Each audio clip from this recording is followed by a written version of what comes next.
You have a roof over your head. You have food in your kitchen, a phone in your hand, people who know your name.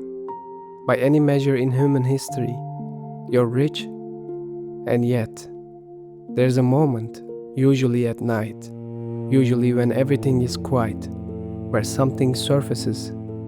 Not pain exactly, not grief, just a low, persistent feeling that something is missing, that you're somehow behind, that the life you're living is not quite the life you were supposed to have.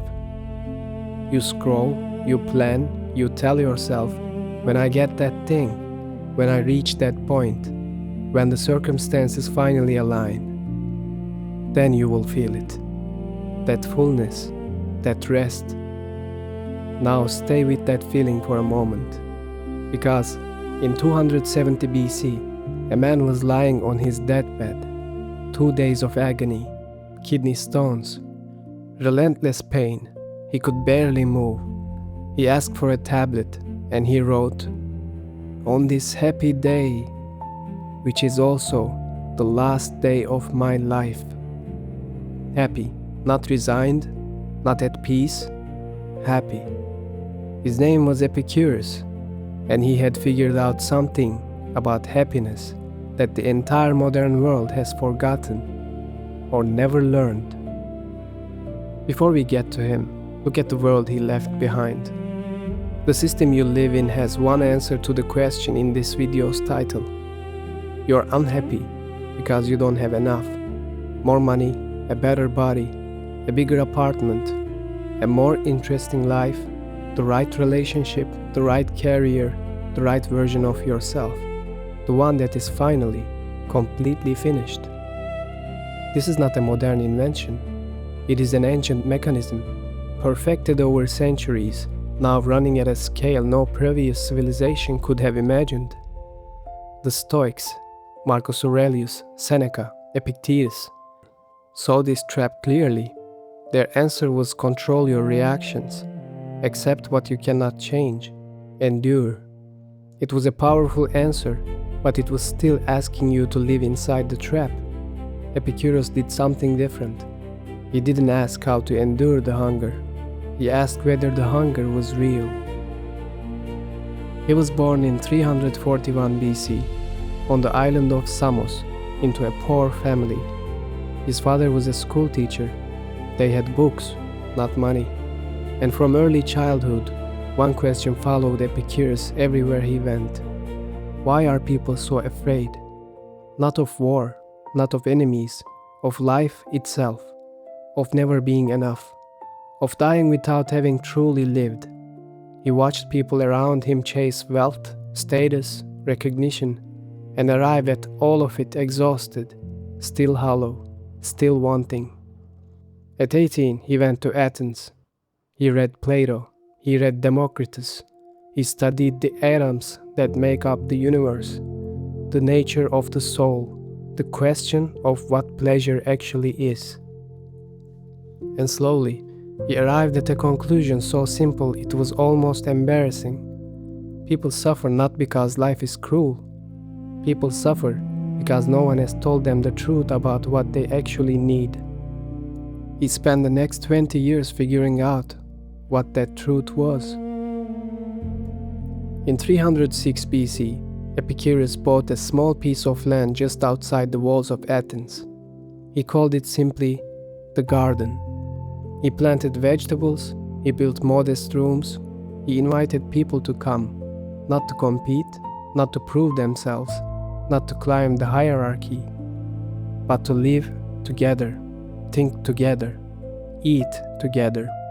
The gates were open to everyone, women who were turned away from every other philosophical school in Athens, slaves who were legally considered property, foreigners, the poor. Epicurus wrote their names into his letters as equals: Leontion, Themista, Metrodorus, Hermacrus. He called them friends, not students, not followers, friends. His enemies spread rumors. They said women were behaving improperly inside those walls, that Epicurus was teaching atheism, that he was corrupting the young, undermining the social order. None of it was true. The reality was far more threatening than anything they invented. People inside that garden were genuinely happy, without temples, without wealth, without ambition or status, or the approval of the powerful. That, to the established order, was an unforgivable idea. Epicurus said human suffering comes in two forms.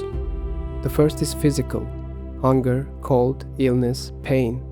These are real, but they have a limit. The body suffers, and then it recovers, or it doesn't. Either way, it ends. The second kind has no limit. It is the pain of wanting what you don't have, the fear of losing what you do have, the dread of death, the anxiety that you are falling behind, that somewhere someone is living the life that should have been yours. This second kind of pain does not live in the body.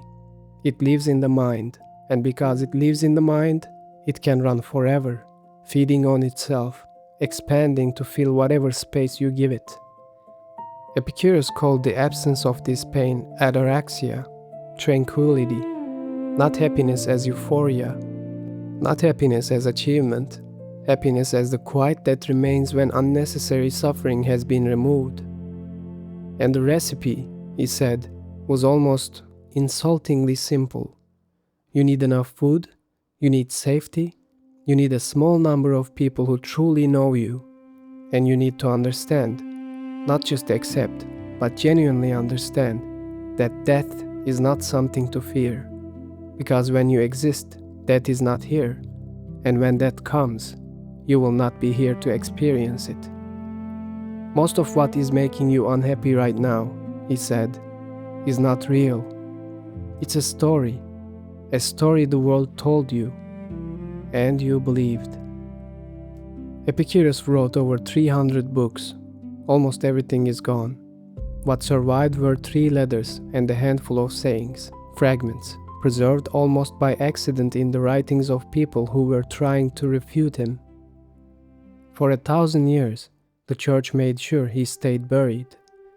Because a man who said you don't need fear to live well, who said the gods don't punish you, death doesn't threaten you, and happiness requires no priest, no temple, no authority, was not just a philosopher, he was a threat. But ideas don't die easily. He is moved through history like a river underground, surfacing in Lucretius, in Montaigne, in a founding father of a new nation who kept Epicurus' teachings beside his bed every night and wrote in private letter, "I'm an Epicurean." That man was Thomas Jefferson. The idea the church spent a millennium trying to erase helped build the philosophical foundation of the modern world. Now go back to that deathbed, 270 BC, 2 days of pain, a man who owns almost nothing, who never sought fame or power or wealth, who spent 35 years living on bread and water and conversation in a small garden outside the city walls. He calls for a tablet. He thinks of his friends, of the years of thinking together, eating together, living together, of every conversation that mattered, of the life, the actual life he chose to live. And he writes, "On this happy day, which is also the last day of my life, I write to you. The pain of my body is at its peak, but the joy in my soul from remembering our conversations overcomes all of it." Not endurance, not resignation, joy, real, present, undeniable joy, in the middle of a body that is failing, on the last day of a life that had almost none of the things the world tells you to want. He had figured it out, not as a theory, as a life. So, you have everything. Why are you still unhappy? Because you have been living inside a story that was never true. A story that says the missing thing is always one step ahead, one achievement, one purchase, one version of yourself away. Epicurus didn't ask you to give anything up. He didn't ask you to become a philosopher or move into a garden. He asked one question. Of everything you are chasing right now, how much of it do you actually need? And how much of it just the fear that you will never be enough? The Stoics said, endure. Epicurus said, there's almost nothing to endure once you stop wanting what was never yours.